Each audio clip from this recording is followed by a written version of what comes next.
mengeluarkan air drooling gitu. Jadi itu juga salah satu pengaruhnya seperti itu. Kenapa makan sangat penting untuk kita ajarkan sedini mungkin.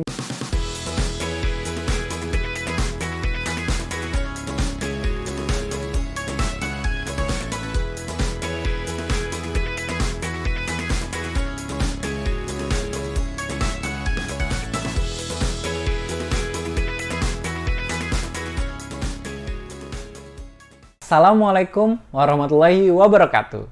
Perkenalkan, nama saya Tarmiji Taher. Saya adalah seorang okupasi terapi di Kota Palangkaraya, Provinsi Kalimantan Tengah. Di video kali ini, kita mau sama-sama membahas tentang makan dan pola tidur. Kenapa dua hal ini mau saya buatin satu video? Karena dua hal ini adalah dua hal yang sangat sekali atau sangat berpengaruh pada perkembangan anak kita. Kalau kita bisa membantu untuk mengkondisikan dua hal ini, insya Allah perkembangan anak-anak kita akan cenderung pesat. Langsung saja, mari kita mulai.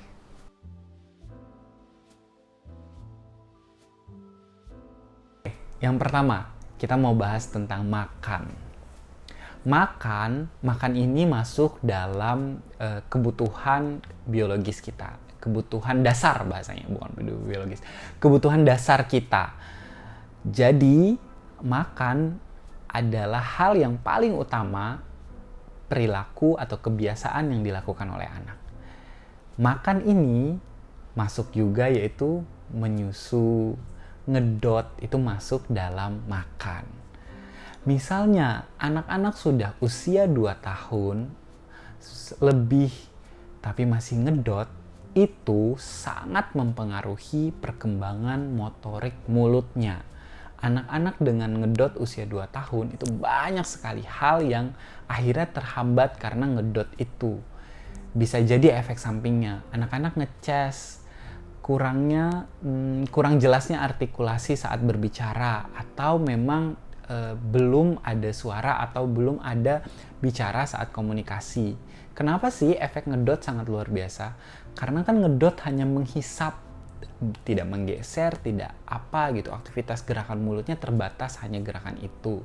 Nah, makanya kenapa anak di usia setelah 6 bulan mulai dilakukan MPASI, makanan pendamping ASI. Kenapa itu harus? Karena anak-anak sudah mulai harus dilatih nih otot-otot mulutnya, sensorinya di usia segitu. Nanti pada saat usia mulai 2 tahun dia sudah mulai memahami, oh harusnya aku sudah mulai makan nih, makannya sudah mulai bertekstur, teksturnya mulai ditambah keras atau diatur tingkatannya gitu. Jangan sampai usia 2 tahun lebih, 3 tahun, 4 tahun, 5 tahun masih ngedot saja sebagai konsumsi utama makannya, tapi tidak mengkonsumsi makanan yang lainnya. Akhirnya banyak sekali keterbatasan atau terhambatnya perkembangan anak. Biasanya juga anak-anak bisa masih ngeces atau masih mengeluarkan air drooling gitu. Jadi itu juga salah satu pengaruhnya seperti itu. Kenapa makan sangat penting untuk kita ajarkan sedini mungkin kepada anak-anak kita. Kalau misalnya orang tua melakukan itu dengan perlahan dan dengan semangat, insya Allah perkembangan anak itu akan menjadi lebih pesat.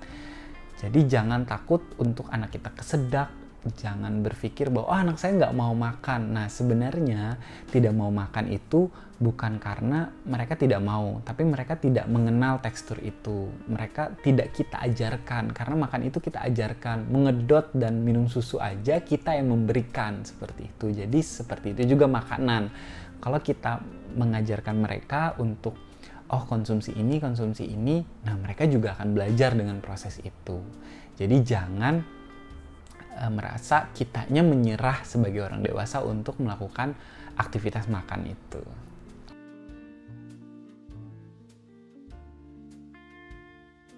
Tadi adalah pola tidur. Nah, pola tidur ini juga salah satu yang sangat mempengaruhi perkembangan anak. terutama bagian konsentrasi, mood, emosi, serta perilaku. Ini sangat dipengaruhi di pola tidur. Apabila pola tidur anak nih berantakan ini dalam arti seperti ini. Anak bisa tidur masih di atas jam 11, misalnya jam sebelum kita nih sudah lelah tapi anak masih beraktivitas. Tidur jam 11, bangun nanti siang jam 1, jam 11 juga gitu. Nah, akhirnya terbaliknya kondisi tubuh anak yang mengakibatkan moodnya bermasalah, akhirnya emosinya terganggu. Misalnya harusnya nih pagi kan dia harus belajar atau harus makan, harus apa, siang sudah harus tidur siang. Dia baru bangun seperti itu. Jadi akhirnya moodnya terganggu. Dia bete, emosi karena dia masih baru bangun tidur, masih ingin melakukan aktivitas yang lain seperti itu, tapi sudah harus melakukan itu. Nah, bagaimana sih melakukan tindakan atau triknya, bagaimana kita harus mengajarkan anak kita tidur dengan cepat seperti itu. Sebenarnya polanya ini berbeda-beda setiap orang tua atau setiap anak.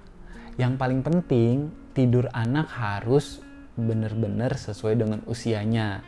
Jangan tidurnya terlalu malam atau sampai pagi.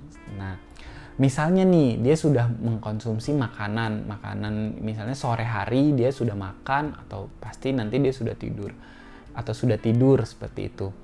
Nah, sore harinya sebelum malam hari, coba kita bantu dia untuk menguras tenaganya dengan aktivitas-aktivitas bergerak. Nah, akhirnya pada saat malam hari dia sudah mulai capek, sudah mulai lelah, anak-anak sudah mulai bisa melaksanakan tidur malam harinya. Kenapa anak itu tidak tidur? Biasanya dikarenakan oleh mungkin dia sudah tidur siang, terlalu siang terus terlalu sore, akhirnya malamnya tidak tidur. Atau juga tenaga di dalam tubuhnya masih sangat banyak, akhirnya mereka masih harus menguras tenaga itu. Karena mereka merasa tenaganya masih penuh, tapi orang tua sudah menyuruh tidur gitu. Bagaimana mereka mau tidur? Nah, akhirnya mereka menguras tenaganya. Tidurnya bisa makin malam. Berulang terus sampai seterusnya. Nah, mengakibatkan akhirnya terganggunya permasalahan-permasalahan itu. Oke, nah mungkin ini saja video pembahasan 2 video ini. Semoga ini bermanfaat. Mohon maaf kalau salah-salah kata dan perbuatan. Bukan maksud saya menggurui atau mengajari. Ini hanya berbagi atas ilmu saya yang sederhana ini. Kalau ada tambahan, kalau ada komentar, boleh di kolom komentar di bawah. Kita bisa sama-sama berdiskusi atau sama-sama berbagi dengan permasalahan yang kita hadapi. Saya tutup. Wassalamualaikum warahmatullahi wabarakatuh.